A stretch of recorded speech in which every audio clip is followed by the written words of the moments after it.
시편 121편 1절부터 8절 말씀을 교독하겠습니다. 내가 산을 향하여 눈을 들리라. 나의 도움이 어디서 올까? 나의 도움은 천지를 지으신 여호와께서 올까? 여호와께서 너를 실족하지 아니하게 하시며 너를 지키시는 이가 졸지 아니하시리로다. 이스라엘을 지키시는 이는 졸지도 아니하시고 주무시지도 아니하시리라. 여호와는 너를 지키시는 이시라. 여호와께서 내 오른쪽에서 내 그늘이 되시나니 낮에 내가 너를 상하게 하지 아니하며 밤에 날도 너를 해치지 아니하리로다. 여호와께서 너를 지켜 모든 환난을 면하게 하시며 또 내 영혼을 지키시리로다. 여호와께서 너의 출입을 지금부터 영원까지 지키시리로다. 아멘. 할렐루야. 아멘. 우리가 인생을 살아가다 힘이 들 때 가장 힘이 되는 말씀들이 있습니다. 시편 18편 나의 힘이 되신 여호와여 내가 주를 사랑하나이다. 이런 말씀도 힘이 되고 시편 23편 여호와는 나의 목자시니 내게 부족함이 없으리로다. 이런 시편 23편도 힘이 되죠. 그러나 오늘 시편 121편 말씀도 많은 사람에게 힘이 되는 그러한 말씀이다라는 생각이 듭니다. 이 시편 120편부터 134편까지는 성전에 올라가는 노래 이렇게 되어 있습니다. 그러니까 이스라엘 순례자들이 예루살렘 성전으로 올라가면서 불렀던 그 순례자의 노래가 오늘 시편 이 말씀입니다. 오늘 시편 121편의 저자가 누구인지는 모르지만 아마 이스라엘 백성들이 바벨론 포로에서 해방돼서 예루살렘으로 올라갈 때 그때 지은 시가 아닌가 이렇게 보고 있습니다. 저들은 예루살렘에 가서 올라가면서 이제 어떻게 보면 먼 여정의 험한 길을 생각하면서 오늘 이 시를 낭독했을 것이다 라고 보여집니다. 그래서 시편 121편을 여행자의 시편이다 이렇게 부르기도 합니다. 옛날 탐험가이자 선교사였던 데이비드 리빙스턴, 이 사람이 1840년에 처음 아프리카로 떠나기 전에 고향인 스코틀랜드 블렌타이어에서 가족과 마지막으로 함께 읽고 나눈 말씀이 바로 이 시편 121편입니다. 사진을 보여주세요. 저분이 바로 데이비드 리빙스턴이라고 하는 그런 사람입니다. 1840년 11월 17일 새벽에 리빙스턴은 아프리카로 가는 배를 타기 위해서 일찍 일어났습니다. 그때 그의 아버지 닐과 그의 어머니 그리고 누이들과 함께 마지막 가정 예배를 드렸는데 이때 아버지가 선택해서 함께 읽은 성경 구절이 시편 121편이었다고 합니다. 이 성경을 선택한 이유는 아마도 낯설고 위험한 아프리카로 떠나는 그 아들의 앞길을 하나님이 지켜주시기를 원하는 그런 부모의 바람에서 이 시편을 선택했다라고 보여집니다. 예배를 마친 후 리빙스턴은 아버지와 함께 글래스고라고 하는 곳까지 한 11km 정도를 걸어가서 배를 탔습니다. 거기서 증기선을 타고 런던으로 갔어요. 그 다음에 이제 아프리카로 가게 되는 것이었죠. 이것이 리빙스턴이 아버지를 마지막으로 본 순간이었습니다. 아버지는 리빙스턴이 아프리카에서 활동하는 중에 세상을 떠나게 됩니다. 그래서 아버지와 마지막 예배를 드리면서 나눴던 그 말씀이 바로 이 시편 121편이었다라는 것이에요. 또 우리가 아는 아폴로 15, 1972년이죠. 아폴로 15의 제임스 어윈이 달 표면에서 이 시편 121편 1절 내가 산을 향하여 눈을 들리라 나의 도움이 어디서 올까 이 말씀을 떠올렸다고 귀국 후에 그가 이야기를 한 적이 있습니다. 사진을 보여주세요. 저분이 제임스 어윈이라고 하는 사람이에요. 다음 사진을 보여주세요. 예, 저렇게 달에 있을 때 그가 이 말씀을, 오늘 시편 121편의 말씀을 떠올리고 이 말씀을 묵상했다, 이렇게 간증을 했습니다. 그가 귀국할 때, 그가 우리나라 같이 그 나라로 돌아올 때 문제가 생겼습니다. 그가 타고 있는 그 캡슐에 낙하산이 펴져야 되는데, 낙하산이 3개가 달려있는데 2개밖에 안 펴진 겁니다. 다음 사진을 보여주세요.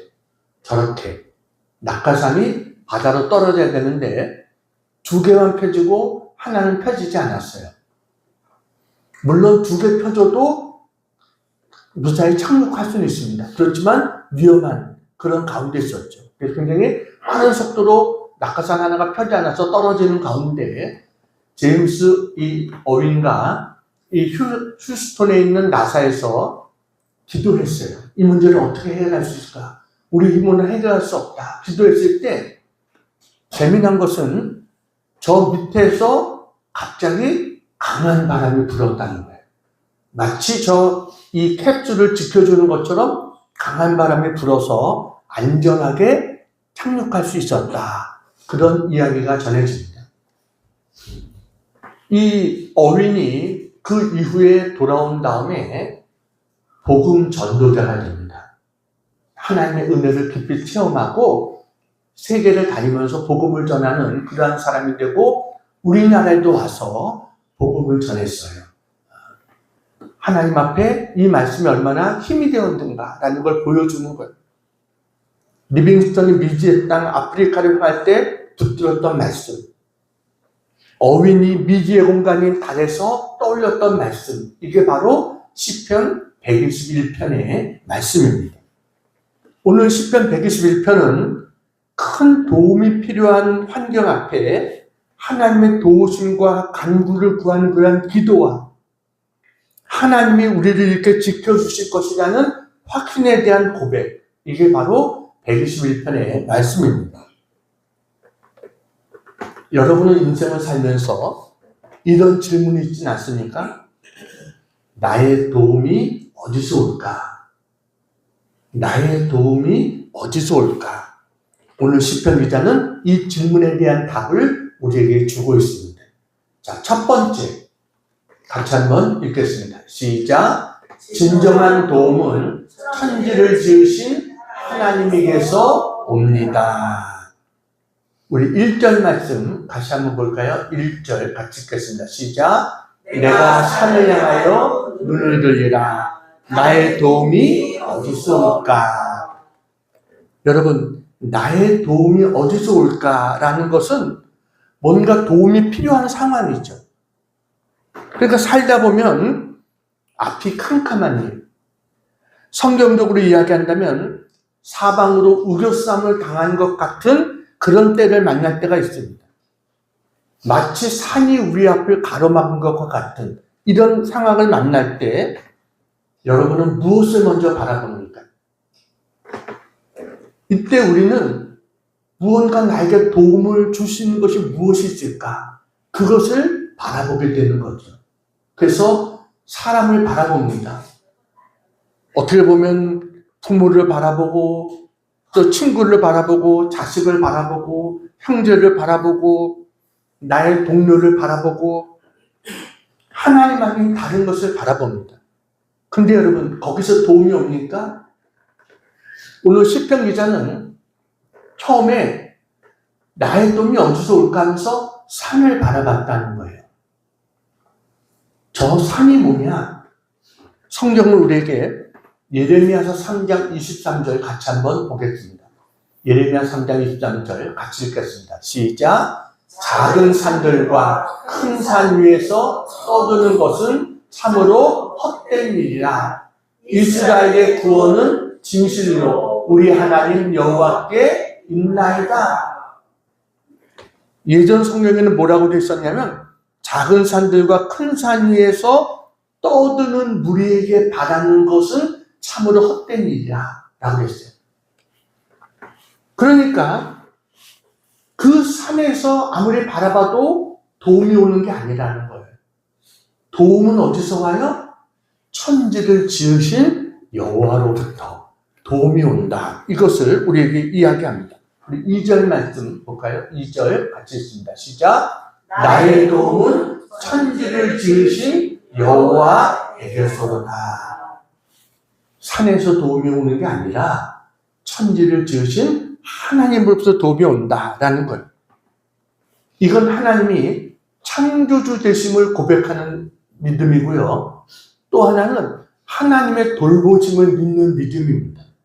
천지를 지으신 하나님이 그 천지를 돌봐주실 것이다. 이것을 믿는 거예요.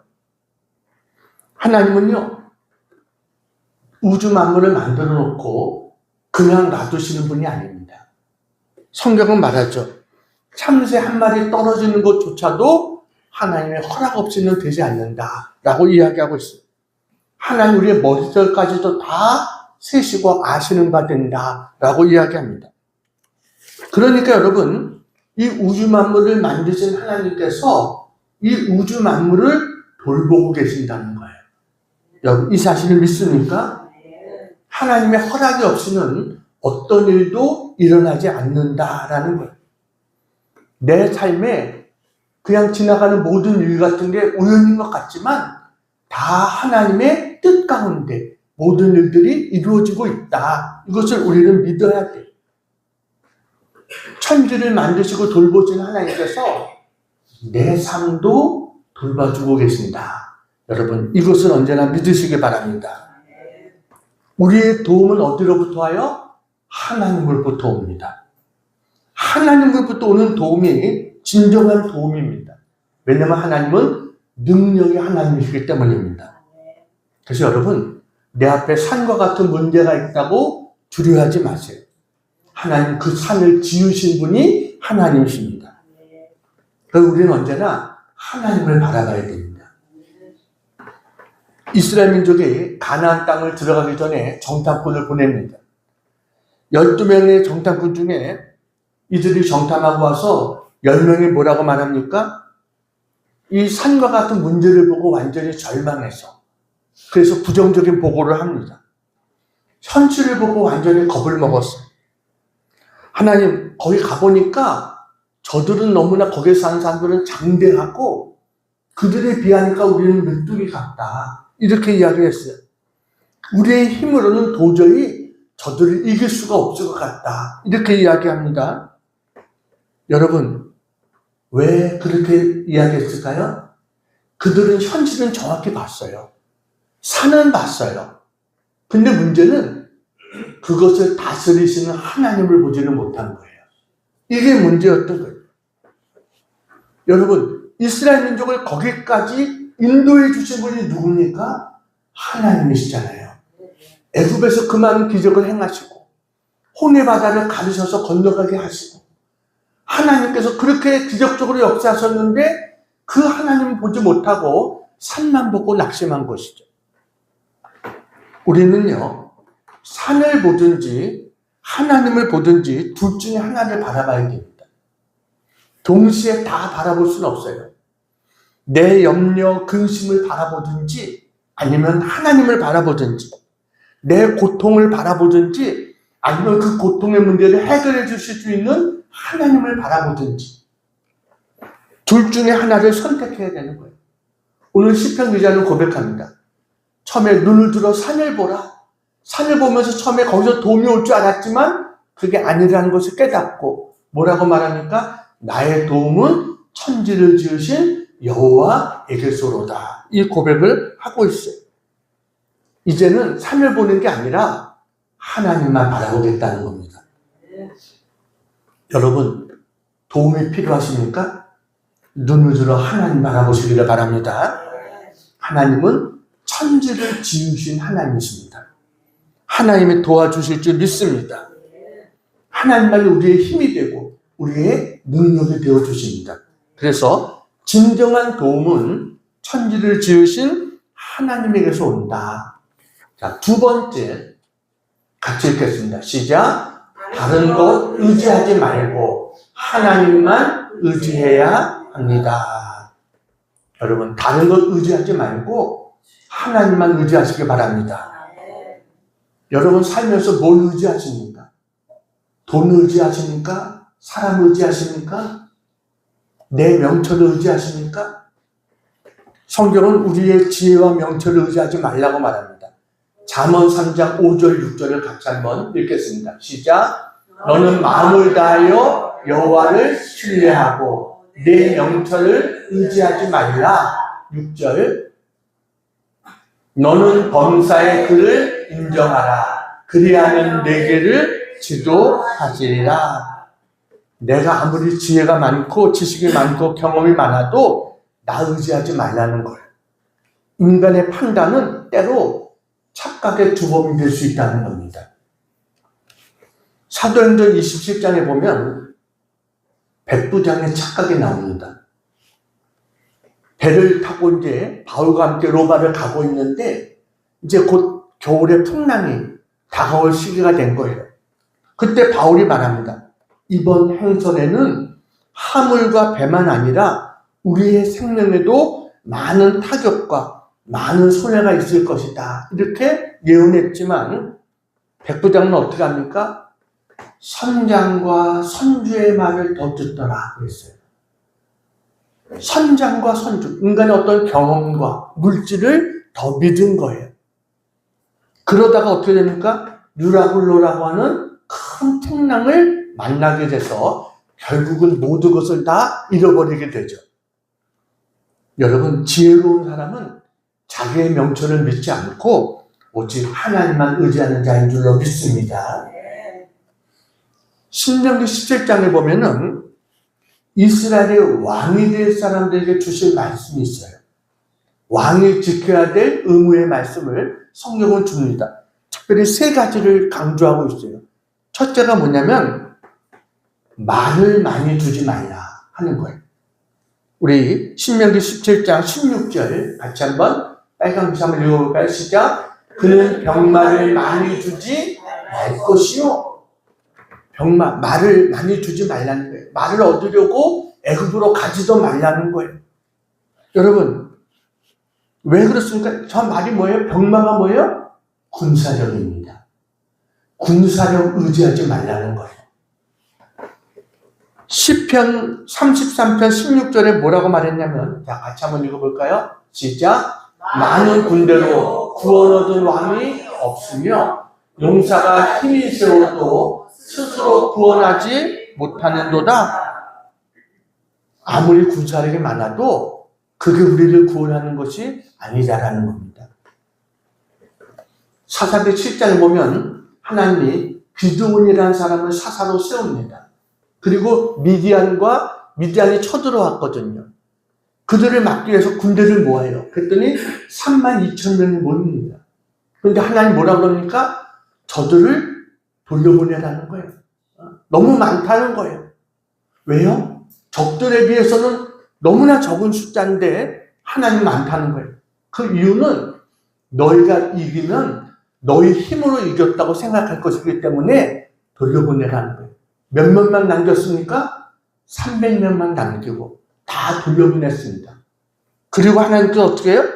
그 300명을 통해서 그들의 칼과 무기가 아니라 그들은 항아리와 횃불과 나팔만 들었는데 그거 가지고 승리하게 만드세요. 이게 하나님의 역사입니다. 그래서 사무엘상 14장 6절에는 사무엘상 14장 6절 빨간 글씨 읽어볼까요? 여호와의 구원은 사람이 많고 적음에 달리지 아니하느니라. 구원은요 사람이 많고 적음에 있는 것이 아니다. 군대를 의지하지 말라. 이게 왕기가 첫 번째 하시는 말씀이에요. 두 번째 하는 말씀은 아내를 많이 주지 말라는 겁니다. 아내를 왜 많이 주지 말라고 그럴까요? 미혹되기 위해서. 아내를 많이 주는 이유는 적과 정략 결혼을 하는 거예요. 근데 그게 우리를 지켜줄 줄도 생각하지만 그렇지 못하다는 거예요. 그래서 17절, 우리 같이 신명기 17장 17절 빨간 글 읽어볼까요? 시작. 그에게 아내를 많이 두어 그의 마음이 미혹되게 하지 말 것이며 아내 많이 두지 말라. 이렇게 말합니다. 정략적인 인간의 지혜에 의지하지 말라는 것. 세 번째는요, 은금을 많이 쌓지 말라 그랬었죠. 17절 밑에 같이 읽어볼까요? 시작. 자기를 위하여 은금을 많이 쌓지 말 것이니라. 이게 뭐예요? 돈 의지하지 말라는 거예요. 은금 많이 모으려면 백성들이 그만큼 또 고통스럽겠죠. 성경은 우리에게 뭐라고 말하냐면 잠언 23장 5절에 잠언 23장 5절 같이 한번 읽어볼까요? 시작. 내가 어찌 허무한 것에 주목하겠느냐? 정령의 재물은 스스로 날개를 내어 하늘을 나는 독수리처럼 돈에 뭐가 있다는 거예요? 날개가 있대요. 그래서 돈을 의지하면 돈이 언제 날아갈지 몰라요. 하나님 의지하면 돈도 하나님이 책임져 주시는 것입니다. 우리 하나님만 의지하라. 그래서 왕에게 주시는 말씀의 결론이 뭐냐? 19절 20절입니다. 19절 20절 같이 한번 읽어볼까요? 시작. 평생에 자기 옆에 두어 읽어 그의 하나님 여호와 경외하기를 배우며 이 율법의 모든 말과 이 규례를 지켜 행할 것이라. 말씀 옆에 두고 지켜 행하라는 거예요. 자, 그럼 20절 그리하면 밑에 뭐라고요? 빨간 글씨 그와 그의 자손이 왕위에 있는 날이 장구하리라. 할렐루야. 그리하면 하나님이 지켜주신다는 겁니다. 근데 이런 말씀 읽으면서도 우리는 여전히 그래도 전쟁에 이기려면 무기가 좋아야 돼. 그래서 돈이 있어야 미래가 안전하지. 여러분 이렇게 생각하고 있지는 않습니까? 하나님은요 다윗을 기뻐하셨습니다. 왜 다윗을 기뻐했겠어요? 다윗의 믿음 때문입니다. 시편 20편 7절 같이 한번 읽어볼까요? 시작. 어떤 사람은 병거, 어떤 사람은 말을 의지하나 우리는 여호와 우리 하나님의 이름을 자랑하리로다. 아멘. 다윗의 고백입니다.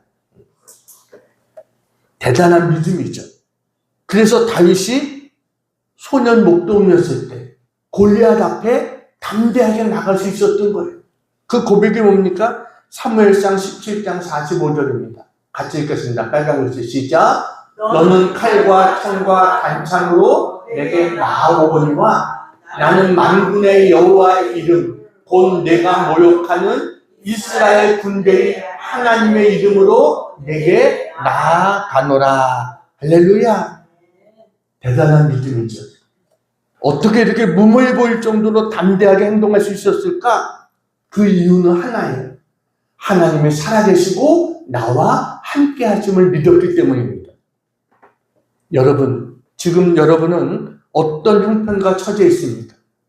무엇을 의지하고 있습니까? 여러분 힘을 의지하십니까? 물질을 의지하십니까? 여러분의 지혜와 명철을 의지하십니까? 사람을 의지하십니까? 그런 걸 의지하면 실망할 때가 옵니다. 우리는 하나님만 의지해야 됩니다. 어려운 문제가 있습니까? 여러분, 산을 만드신 그 하나님 앞에 믿음으로 기도하는 하나님께 모든 것을 의지하며 나가는 우리 모두가 되기를 축원합니다. 그래서 두 번째, 다른 것 의지하지 말고 하나님만 의지하라. 자, 마지막 세 번째 같이 읽겠습니다. 시작. 하나님만이 우리를 지켜주십니다. 우리를 지켜주시는 것은 하나님만입니다. 지금 세계 곳곳에서 전쟁 때문에 전 세계가 힘들어하고 있습니다. 기름값이 무섭게 오르고 있더라고요.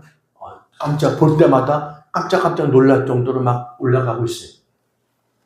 여러분, 2차 세계대전이 일어나기 전에 프랑스는 독일의 국경을 따라서 철저한 방어 기지를 구축했습니다. 당시 국방장관이 누구였냐면 마지노라는 사람이었습니다. 마지노. 그래서 이 방어선을 뭐라고 불러요? 마지노선이라고 우리가 부르는 거예요. 프랑스는 이 요새를 6년 이상 걸쳐서 세웠습니다. 전차의 진격을 막기 위해서 철골벽을 이중으로 세웠고 보병의 침을 막기 위해서 철조망 지대를 세우고 그리고 직경 6m의 콘크리트 벽을 세웠어요. 이런 요새의 폭이 수킬로에 달했습니다. 발전실, 탄약고, 작전실은 전부 지하 70m 밑에다 만들었고 통신선도 전부 지하에다 묻었어요. 그리고 거기에 모든 화력을 배치했어요. 당시로서는 그야말로 난공불락의 요새같이 여겨졌습니다. 근데 막상 2차 대전이 터지니까 그 마지노선은 아무 소용도 없게 됐어요. 왜냐하면 독일이 벨기에 지역의 산림 지역이었던 아르덴이라는 곳으로 침공함으로 마지노선은 힘 한번 써보지 못하고 그냥 무너지고 말았던 거예요. 그래서 역사를 보면요, 인간이 그렇게 세운 요새가 무너지지 않은 적이 없습니다. 옛날 트로이 성서부터 시작해서 중국의 만리장성까지 안전한 곳은 그 어디도 없었어요. 그 어떤 것도 우리를 지켜주는 것이 아닙니다. 오늘 시편 121편을 보면서 가장 많이 눈에 띄는 단어가 있습니다. 그것이 뭐예요?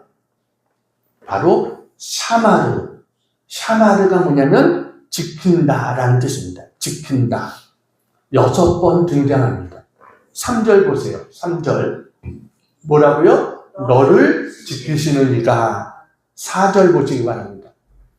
이스라엘은 뭐라고요? 지키시는 이는. 5절. 여호와는 너를 뭐라고요? 지키시는 이시라. 7절. 여호와께서 너를 지켜. 그 다음에 또 뭐예요? 지키시리라. 8절. 너의 출입을 지금부터 영원까지 뭐라고요? 지키시리로다. 계속해서 샤마르, 지킨다라는 말이 계속되고 있습니다. 우리를 지켜주시는 분이 누구라는 거예요? 하나님이시다라는 거예요. 이제 시편 기자가 산을 바라보던 눈을 들어서 그 산을 지으신 하나님을 바라보기 시작합니다. 그러더니 하나님이 어떤 분인지를 깨닫게 되는 거예요. 3절 말씀 같이 보겠습니다. 3절 시작. 여호와께서 너를 실족하지 아니하게 하시며 너를 지키시는 이가 졸지 아니하시리로다. 하나님 우리를 실족하지 않게 하시는 분이다. 그렇게 하기 위해서 어떻게 해요? 졸지도 주무시지도 아니하시는 하나님이시다라는 거예요. 창세기 20장에 보면 아브라함이 블레셋으로 내려갑니다. 그러다가 아주 치명적인 실수를 합니다. 블레셋 왕이 무서워서 자기 아내를 누이라고 속이자고 이렇게 이야기를 하는 거예요. 왜냐하면 고대 왕들은 아름다운 여자를 보면 그 남편을 죽이고 그 여자를 빼앗아가기 때문에 그렇게 거짓말을 한 겁니다. 그래서 아브라함은 자기 목숨을 보호하기 위해서 아내를 팔아먹은 파렴치한 사람이 아브라함입니다. 이런 자가 믿음의 조상입니다. 근데 더 놀라운 것은 그런 아브라함을 하나님이 보호해 주셨다는 거예요. 여러분, 이 왕이 사라와 결혼하기 위해서 준비할 때 하나님께서 밤에 꿈에 이 왕 꿈에 나타나는 겁니다. 이 아비멜렉이 하나님 말씀하십니다. 너 그 여자를 가까이 하지 말라. 그녀는 내가 사랑하는 아브라함의 아내이니까 내가 그대에게 손을 대면 너는 그 자리에서 정령 죽으리라. 하나님 말씀하셨어요. 얼마나 무서운 꿈이면 이 아비멜렉이 깬 다음에 그야말로 식은 땅까지 흘릴 정도로. 그리고 날이 밝는 대로 아브라함을 불러서 확인합니다. 그리고 나서 사라를 데리고 이 나라를 떠나라. 이렇게 이야기를 해요. 근데 떠나보낼 때 그냥 보내지 않고 양과 소와 노비를 듬뿍 주어서 아브라함을 돌려보냅니다. 아브라함은 그것 때문에 거부가 됐습니다. 여러분, 부자 되는 방법 간단합니다. 하나님이 도와주시면 됩니다. 하나님 역사하시니까 이렇게 상황이 바뀌어지는 거예요. 하나님은 어떤 하나님이에요? 졸지도 아니하시고 주무시도 아니하시면서 그의 백성을 지켜주시는 분이 바로 우리의 하나님이다. 우리를 불러주신 하나님께서 우리를 끝까지 책임져 주시는 것을 믿으시기 바랍니다. 하나님은요, 낮에도 밤에도 우리를 지켜주신다는 겁니다. 우리 5절, 6절 같이 한번 봅니다. 5절, 6절 시작. 여호와는 너를 지키시는 이시라. 여호와께서 내 오른쪽에서 내 그늘이 되시나니 낮의 해가 너를 상하게 하지 아니하며 밤의 달도 너를 해치지 아니하리로다. 하나님께서 이스라엘 백성들 광야에서 어떻게 지켜주셨어요? 낮에는 구름 기둥으로, 밤에는 불 기둥으로 지켜주셨습니다. 낮의 위험은 공개적인 위험이라고 한다면 밤의 위험은 은밀한 위험입니다. 그러니까 하나님 우리를 공개적인 위험에도 은밀한 위험에도 우리를 지켜주신다라는 거예요. 하나님은요, 우리의 환난을 면케해 주시는 하나님이시다라고 말합니다. 7절 같이 한번 읽겠습니다. 7절 시작. 여호와께서 너를 지켜 모든 환난을 면하게 하시며 또 내 영혼을 지키시리로다. 하나님이 우리를 환난에서 지켜주시는 그 이유가 뭐냐? 우리의 영혼을 지켜주기 위해서라는 거예요. 하나님은 단지 우리의 육체를 보존해 주는 것에 대한 관심보다 우리의 영혼에 더 큰 관심을 가지고 있습니다. 왜냐하면 우리의 영혼이 더 중요하기 때문이에요. 여러분, 영혼도 내가 지킬 수 있을 거라고 생각하십니까? 우리 영혼에 무엇이 들어오고 나가는지 우리는 모릅니다. 내 영혼이 무엇에 더 관심이 많은지도 잘 모릅니다. 내 영혼이 얼마나 병들어 있는지, 얼마나 약해져 있는지도 모릅니다. 마음은 온유로되 육신이 약하도다. 이게 다 영혼이 약해져서 그렇게 되어지는 거예요. 이 영혼을 누가 지켜주십니까? 하나님이 지켜주신다라는 거예요. 내가 깨닫지 못하는 순간에도 하나님 우리의 영혼을 지켜주고 계십니다.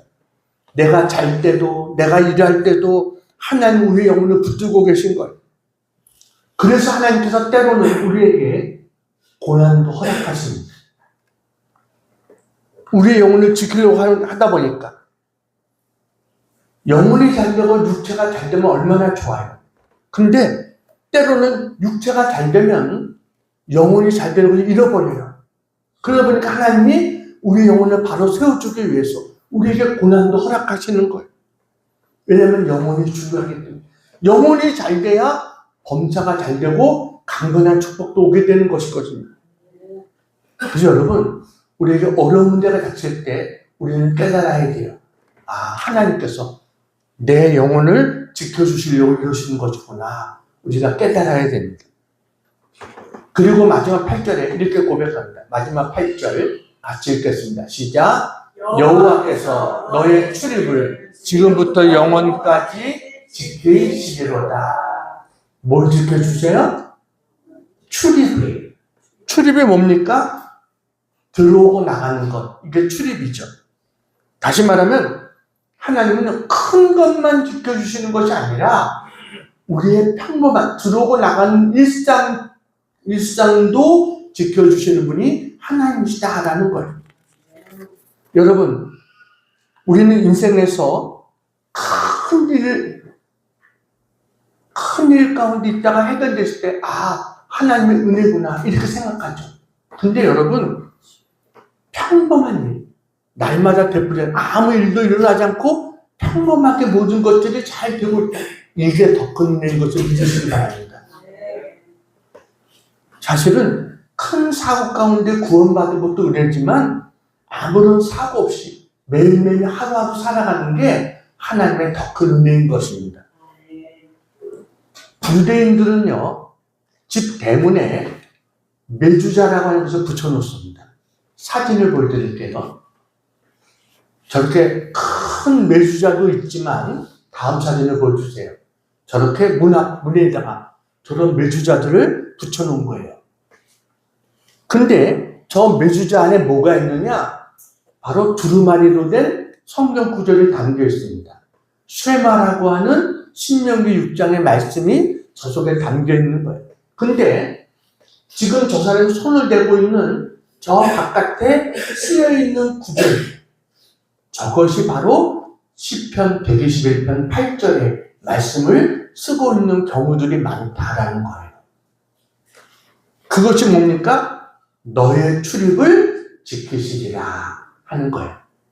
그래서 유대인들은 집에 들어오고 나갈 때 저기다가 손을 대거나 입을 맞추거나 이러면서 저 말씀을 생각합니다.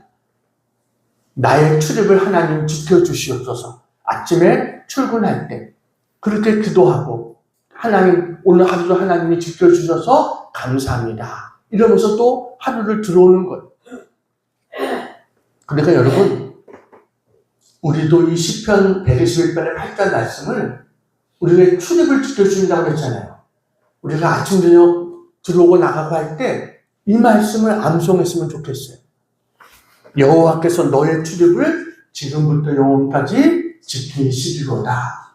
하나님 말씀대로 저를 지켜주세요 하고 나가고 또 집에 돌아올 때 하나님 오늘 하루도 이 말씀대로 우리를 지켜주셨음을 감사합니다 하면서 들어오는 그런 우리가 되었으면 좋겠다라는 생각을 합니다. 이제 한 가지 이야기하고 마치려고 합니다.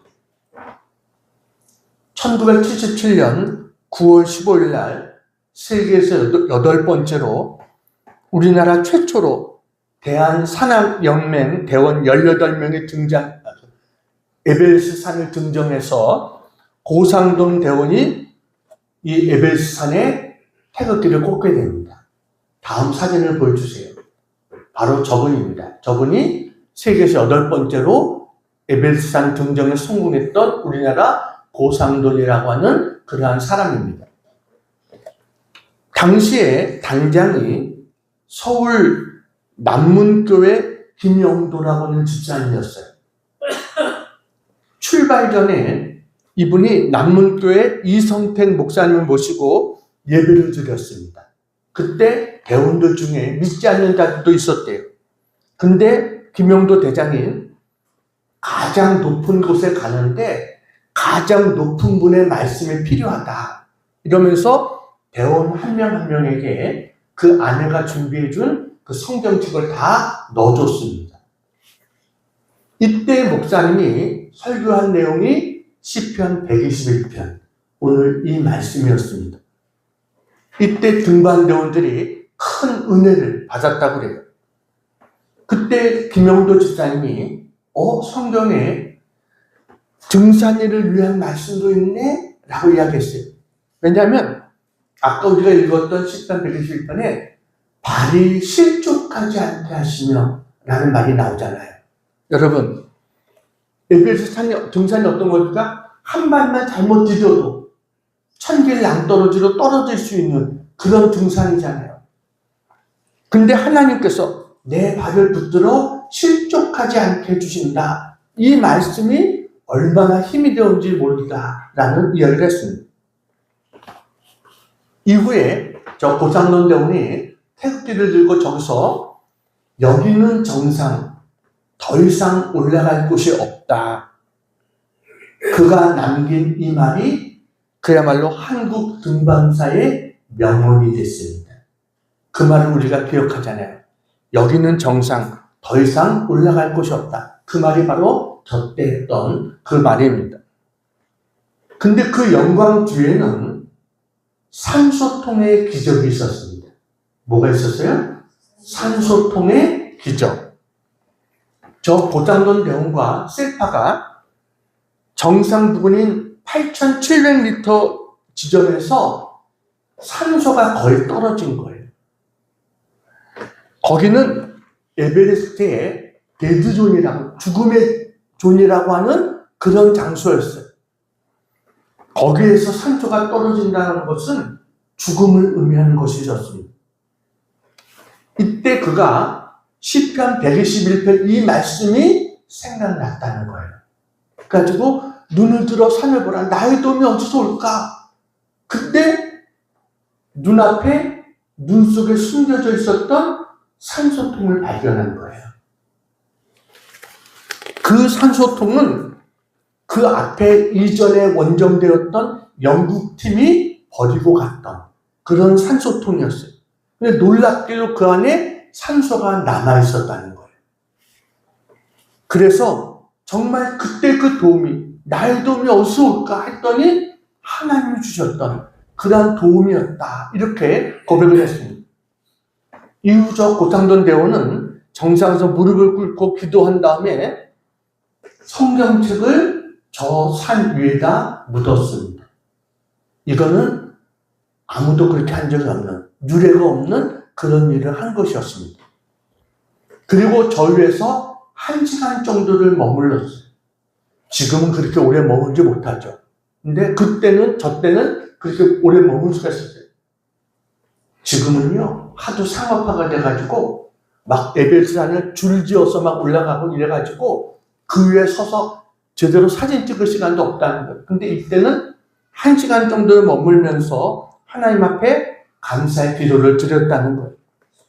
거기에 태극기를 개양하고 사진을 찍은 다음에, 그 다음에 품 안에 성경을 꺼내서 하나님 앞에 영광을 돌리고 그 성경을 묻었다는 겁니다. 그 이유는 이 산을 지으신 하나님께서 우리에게 이렇게 기적을 허락해 주셨다. 그 간증이고, 이 세상의 가장 높은 곳도 하나님의 통치 아래 있다. 그런 의미로 성경책을 묻었다. 이렇게 이야기를 합니다. 사랑하는 여러분, 하나님 우리의 출입을 지금부터 영혼까지 지켜주시는 하나님이신 것을 믿으시기 바랍니다. 두려워하지 마세요. 하나님은 졸지도 않고 주무시지 않으면서 우리의 오른편에서 그늘이 되어 주시겠다고 약속하십니다. 우리에게는 하나님의 특별 보호가 있는 것을 믿으시기 바랍니다. 그래서 매사에 산을 바라보는 것이 아니라 그 산을 지으신 하나님을 바라보면서 우리가 더욱더 밝게 긍정적으로 우리가 여유와 용기를 갖고 살아가는 우리 모두가 되기를 주님의 이름으로 축원합니다. 마지막 한번 따라서 한번 해보시기를 바랍니다. 나의 도움이 어디서 올까? 나의 도움이 어디서 올까? 다시 한번. 나의 도움이 어디서 올까? 나의 도움이 어디서 올까? 나의 도움은 천지를 지으신 여호와에게서로다. 나의 도움은 천지를 지으신 여호와에게서로다. 믿습니까? 아멘. 그 은혜가 있기를 축원합니다. 네. 우리 이 시편 121편으로 지은 우리 찬양을 같이 한번 불러보겠습니다. 우리 하나님은 너를 지키시는 자.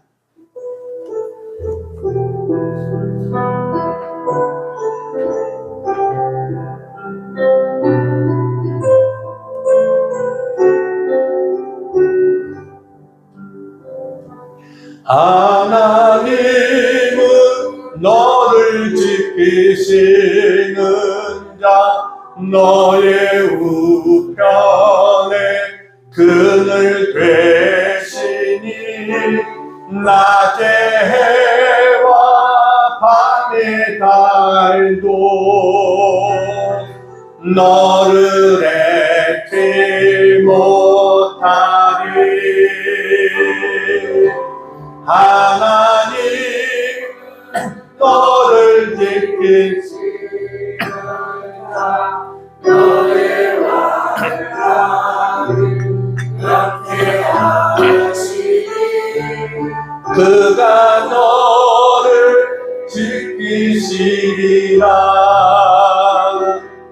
너의 출입을 지키시리라. 눈을 들어 산을 보아라. 너의 도움 어디서 오나. 천지 지으신 나를 만드신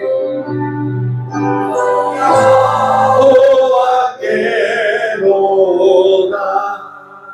우리가 다시 한번 부를 때 하나님은 나를 지키시느니라고 너를 나로 바꿔서 다시 한번 부르겠습니다. 다시 처음.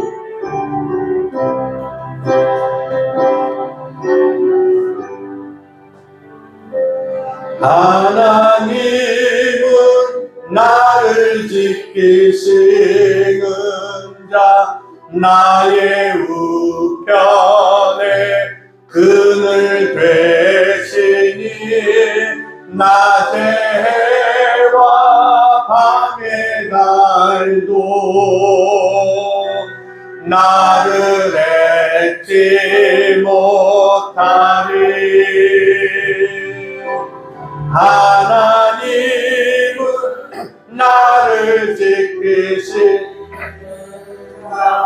나의 환난을 면케하시니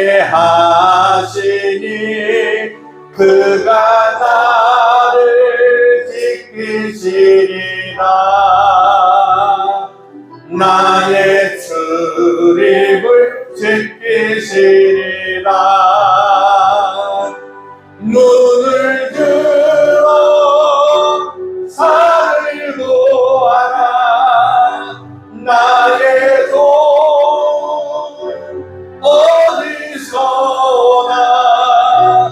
천지 지으신 나를 만드신 여호와께로다.